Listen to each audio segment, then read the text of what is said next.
Today's episode is called The Perfect Comeback. What to say to condescending and awkward moments. All right. I had a really bizarre situation this week, and I will tell you, I have not had a situation that I have been aware of where somebody has been really awkward or condescending to me in a moment. Now, maybe I'm more aware of it now or something. I'm not sure. But I was at a conference and it was the evening cocktail reception. First of all, I will admit the guy had a great opening line to a networking conversation that was already in play. I was talking with somebody and he comes up and he says, and we were laughing, the woman and I, and he comes up and says, "What are you two cackling about?" But he said it in a fun way. Normally that would sound pretty condescending in and of itself. But now that I experienced his personality the rest of the evening, I definitely can understand that still that tracks related to his personality. And sometimes also I want to acknowledge that in these awkward moments or uncomfortable or basically dumb things that people say out loud, that a lot of times it's really important just to write that person off unless there is a relationship that you're going to have over time. Sometimes it's not even worth bothering. But the main thing that I stand for is speaking up in moments that matter, not just in life that matter, but matter to you. If this situation, whatever situation you are speaking up in, if that is going to help you to grow, feel more confident, or whatever it might be, then it's worth it. So here's what happened. So he comes in, he says that. I even acknowledge, oh my gosh. And I think he was even surprised by this. I said, what a great opening line to enter a networking conversation. So I actually gave him a compliment. And he looked a little surprised and he said, I didn't mean it to be doing that or something. And then I was telling him a little bit because I was the opening keynote the next day at the conference. And he asked, "Oh, what are you speaking on?" And I said, "The confidence cocktail, all about commanding the room." And he said something to the tune of, there were two things he said that kind of rubbed me the wrong way. First thing he said was, "So how did you acquire all of these skills?" But he said it not like, "Oh, I'm really interested." He said it like, "I don't know if I believe you." And then the second thing that he said was, "Good for you." Almost like, "Good for you, little girl."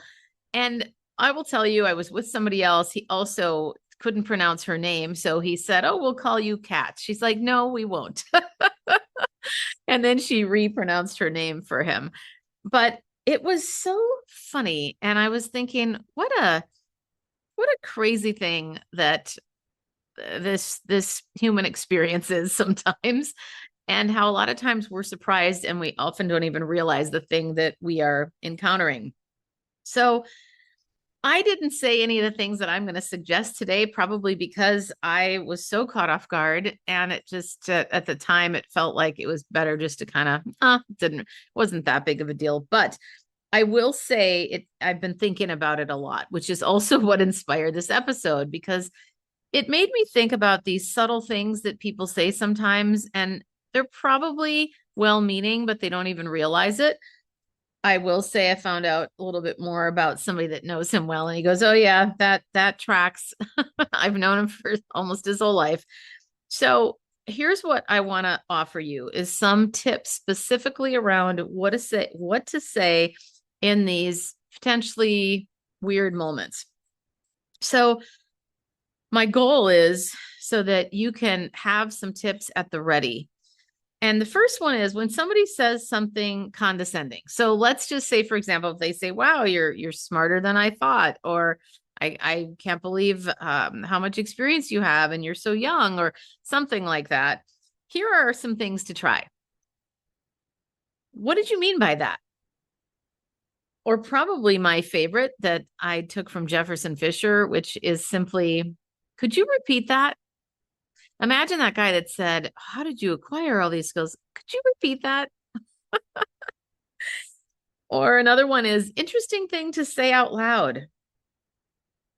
Another one that would be definitely a more obviously condescending moment is to say, "I'll let you sit with how that landed."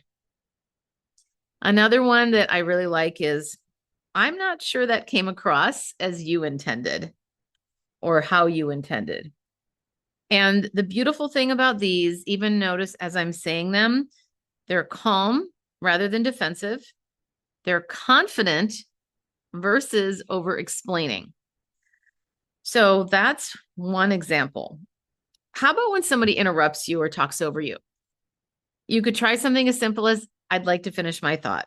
Or one of my favorites is, hang on, I want to complete this point. Then I'll turn it over to you. Another one, let me land this, and then I'd love your perspective. Or going for the gusto, I wasn't finished. Woo! As a woman from Minnesota, I will tell you that one still makes it hard to imagine actually doing, but in certain situations, it is a powerful tool to use. Keep in mind, here's one of the teaching points I want to make with this is that short sentences command respect. How about when somebody gives unsolicited advice? I have a whole episode on this one. So when somebody says, you know what you should do, try a few of these. One, well, that's one perspective. Another, which is probably more my favorite, is I'm actually not looking for advice right now. Or maybe instead of starting with I'm actually not, because that's an immediately negative word and they probably meant it to help you, to start with something like just a simple thank you. Frankly, thank you works well in front of all the ones that I'm going to say. Thank you so much. You know how you could really help me right now is X. Or you know what I really need right now is simply someone to listen. I'm actually not looking for advice right now. Something as simple as that. Or thank you. That is one perspective. Another one, thank you. I've got it handled. The teaching point to keep in mind with this one is that you are setting boundaries without apology. If we go back to something now, not just rude or excuse me, not just condescending, but something actually inappropriate. This actually works in a lot of situations. But to start, if it's really inappropriate, to go, wow, that feels quite personal. Or I don't respond to comments like that. That's what I would probably say. Or I'm exiting this conversation now because I don't respond to comments like that. Another one, maybe if it's not quite as harsh or totally inappropriate, it could be something like, help me understand what you mean by that. Or again, kind of like what I already mentioned is, I'm going to pass on this conversation. You don't owe discomfort a laugh, by the way. And I will say that a lot of times we tend to chuckle or laugh as nervous energy because we're not sure what to do. And one of the best tools that I could offer you is one you've heard from me before, which is simply to pause. Pause, take a moment, gather your thoughts, think about either, do you want to say something, or would you rather say, excuse me, I'm leaving, or excuse me, I'm going to mingle with someone else. That might be a little abrupt without not saying the reason. I think sometimes as defending yourself and advocating for yourself, I would suggest that you set that boundary of, this isn't a conversation I want to continue, so I'm going to leave. Those feel a little bit, perhaps a little scary for most of us, especially that have been culturally conditioned to make everybody comfortable, but you do not have to make people feel comfortable. It is not something you owe anybody. When somebody minimizes you or says something like, calm down, or you're overreacting, or maybe don't be so sensitive, here are some phrases you could try. I'm comfortable with my response. Talk about that. That's like badass energy. Or another one is, I see it differently. Another one, that doesn't match my experience. Or I'd prefer we stay focused on the issue. The teaching point here is to redirect.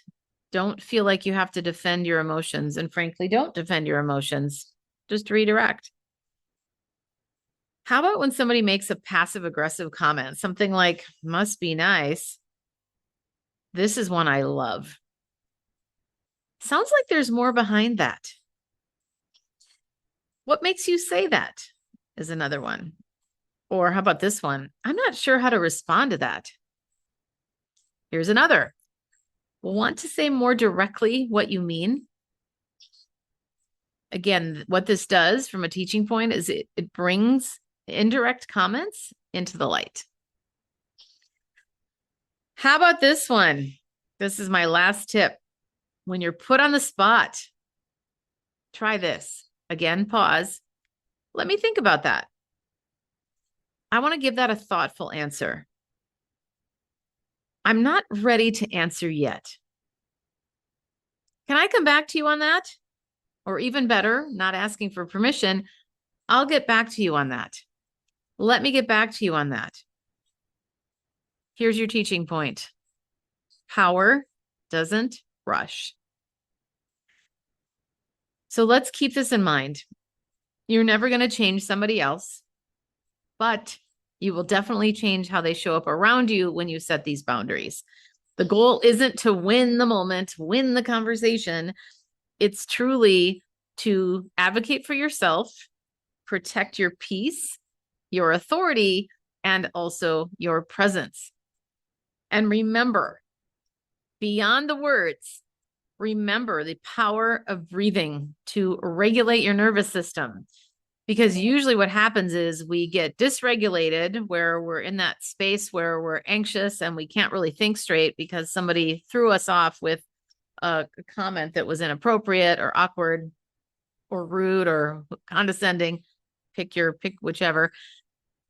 It's important to remember first to take a beat, pause, then say what you want to say. Those are my tips for you today. I hope you enjoyed them. And as a reminder, I have got a group coaching program that I'm doing, which I haven't done in 3 years. It's called the Powerhouse. Specifically, some of you have heard of the Powerhouse before, but it was when I ran a longer program. Now I'm doing 3 months, 8 executive women. We've got a few spots left, and it starts on June 12th.